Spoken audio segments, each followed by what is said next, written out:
কাল থেকে ভারতের সামাজিক মাধ্যমে মুম্বাইয়ের একটি ভিডিও ভাইরাল। সেখানে মুম্বাইয়ের একটি বস্তি এলাকায় যেখানে অবৈধ বাংলাদেশিরা রীতিমতো বসবাস করতেন, তাদের ঘর বাড়ি সমস্ত কিছু বুলডোজারে গুড়িয়ে দেওয়া হচ্ছে। দেখুন, ভারত সরকারের ঘোষিত নীতি অনুযায়ী কোনো অবৈধ বাংলাদেশিকে ভারতে কিন্তু স্থান দেওয়া যাবে না।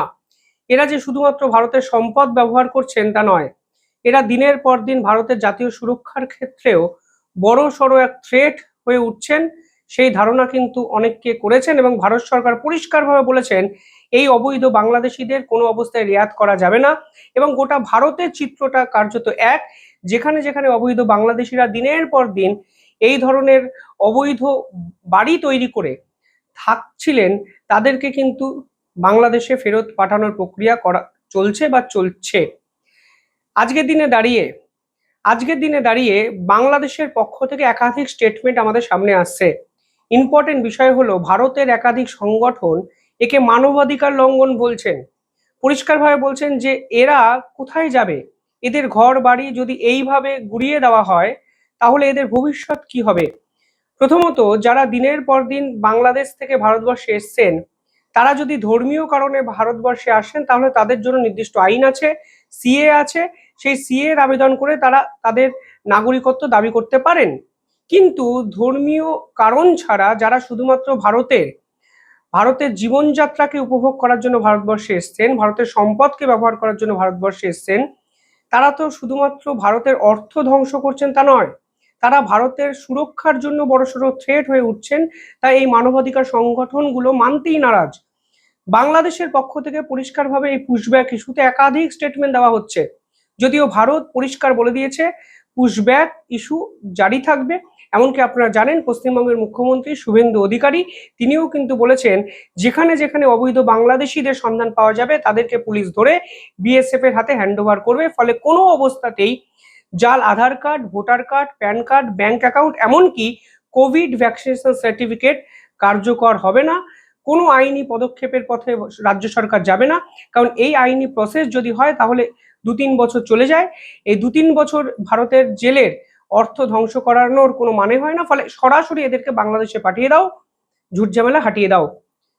এই রকম ভিডিও মুম্বাইয়ের বিভিন্ন অঞ্চল থেকে এলো। আমি একটু এই ভিডিওটি দেখাতে চাইছি এবং আপনাদের বোঝাতে চাইছি ভারত সরকার কি ধরনের আগ্রাসী ভূমিকা এই অবৈধ বাংলাদেশি ইস্যুতে কিন্তু নিয়েছে, যা অত্যন্ত ইম্পর্টেন্ট একটা পদক্ষেপ বর্তমান রাজনৈতিক প্রেক্ষাপটেও। আগের সরকার গড় দিছে, এখনকার সরকার মারতাছে, নাহলে কি এরকম হওয়ার কথা? এই দেখেন কি করতেছে, এই যে গত সরকার এই যে 14 তলা বিল্ডিং দিছে 5টা, সব গরিব মানুষগুলো থাকে, ভাড়া দিয়া থাকুক, যেমনি থাকুক। আগের সরকার গড় দিছে, এখনকার সরকার মারতাছে। পাশাপাশি আজই বিএসএফ এর 60তম প্রতিষ্ঠা দিবসে দাঁড়িয়ে কেন্দ্রীয় স্বরাষ্ট্রমন্ত্রী অমিত শাহ সীমান্তে স্মার্ট বর্ডার প্রজেক্টের ঘোষণা কিন্তু করে দিয়েছেন। এটি সাধারণত কোনো কাঁটাতারের বেড়া নয়, এটি আসলে প্রযুক্তি চালিত সিকিউরিটি গ্রিড বা টেকনোলজি ড্রিভেন সিকিউরিটি গ্রিড, যা অত্যন্ত গুরুত্বপূর্ণ হয়ে যাবে এই অবৈধ বাংলাদেশে আটকানোর জন্য। এখানে কিভাবে এই পুরো বিষয়টি কার্যকারী হবে, দেখুন, স্বরাষ্ট্র মন্ত্রকের এই বিবৃতির পর একাধিক বিশেষজ্ঞরা বলছেন যে এখানে ব্যবহার করা হবে অত্যাধুনিক ড্রোনের নজরদারি, যা মানুষের চোখের আড়ালে থাকা অংশ কিন্তু স্ক্যান করবে। অর্থাৎ যে সকল অঞ্চলে কাঁটাতার দেওয়া সম্ভব হয়নি সেই অঞ্চলে এই অত্যাধুনিক গ্রিড কাজ করবে এবং কোনো অবস্থায় যদি অবৈধ বাংলাদেশি এই অঞ্চল দিয়ে ঢোকার চেষ্টা ভারতে করে তাহলে খুব অটোমেটিকলি এদেরকে স্ক্যান করা সম্ভব। থাকবে হাইটেক বর্ডার বা র্যাডার এবং থার্মাল ও স্মার্ট ক্যামেরা। অর্থাৎ রাতের অন্ধকারে বা ঘন কুয়াশাতেও যদি কেউ নদী বা স্থল সীমান্ত পেরিয়ে অনুপ্রবেশের চেষ্টা করে তাহলে মুহূর্তেই তা ধরা যাবে বিএসএফ এর ক্যামেরাতে। অর্থাৎ ভারতের স্পষ্ট বার্তা, সীমান্তবর্তী অঞ্চলে কৃত্রিম ডেমোগ্রাফি বা জনসংখ্যার ভারসাম্য পরিবর্তনের যে আন্তর্জাতিক ষড়যন্ত্র দিনের পর দিন ভারতকে কেন্দ্র করে হয়েছে তা কিন্তু ভারত এবার খতম করবে এবং এই গোড়া থেকে এই ষড়যন্ত্রকে উপড়ে ফেলে প্রতিটি অনুপ্রবেশকারীকে চিহ্নিত করে ভারতের বাইরে পাঠানোর জন্য তৎপর ভারতের স্বরাষ্ট্র মন্ত্রক। পরবর্তীকালে কি কি জিনিস করা হবে এবং কেন এই পুরো বিষয়টি ইম্পর্টেন্ট হয়ে যাচ্ছে, একটু এই অঞ্চলের জিওগ্রাফিটা বোঝা ইম্পর্টেন্ট। এই অঞ্চলে মানে বাংলায় আপনি যদি আরো স্পেসিফিক্যালি বলেন তাহলে দেখবেন 7টি অত্যন্ত গুরুত্বপূর্ণ কেন্দ্রীয় হাইওয়ে সড়ক তা কিন্তু ইতিমধ্যেই রাজ্যের পিডব্লিউডি অর্থাৎ পাবলিক ওয়ার্কস ডিপার্টমেন্ট কেন্দ্রীয় সড়ক যোজনার আন্ডারে বা আমাদের যে ন্যাশনাল হাইওয়ে যে নির্দিষ্ট সেক্টর সেখানে তুলে দিতে বাধ্য হয়েছে, কারণ গোয়েন্দারা মনে করছে এই হাইওয়েগুলোকে কাজে লাগিয়ে অনুপ্রবেশের সমস্যা কিন্তু বাড়ছে। প্রথমটি হলো NH 312, যেটির দৈর্ঘ্য প্রায় 329.6 কিলোমিটার, যা জঙ্গিপুর ও ওমনপুর, কৃষ্ণনগর, বনগাঁ এবং বসিরহাট হয়ে সরাসরি ভারত বাংলাদেশ সীমান্তের ঘোজাডাঙ্গা পর্যন্ত বিস্তৃত। অর্থাৎ দক্ষিণবঙ্গের সবথেকে সংবেদনশীল সীমান্ত রুট এখন সরাসরি দিল্লির নিয়ন্ত্রণে কিন্তু চলে গেল।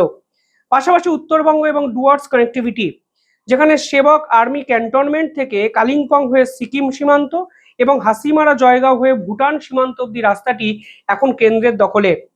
বাংলাদেশ সংলগ্ন অন্যান্য রুট যেমন বারদিঘি ময়নাগুড়ি চ্যাংরাবান্ধা রুট, যা সরাসরি বাংলাদেশ সীমান্তের সঙ্গে যুক্ত, তা কিন্তু এবার কেন্দ্রীয় সরকার কিন্তু কন্ট্রোল করবে।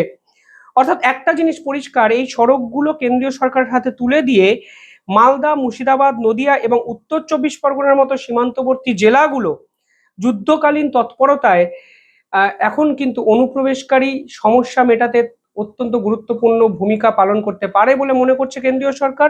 এবং জাতীয় নিরাপত্তার খাতিরে শিলিগুড়ি করিডর এবং বাংলাদেশ সীমান্ত বা এই অঞ্চলে বিএসএফ করিডরও নতুন করে তৈরি করা হচ্ছে।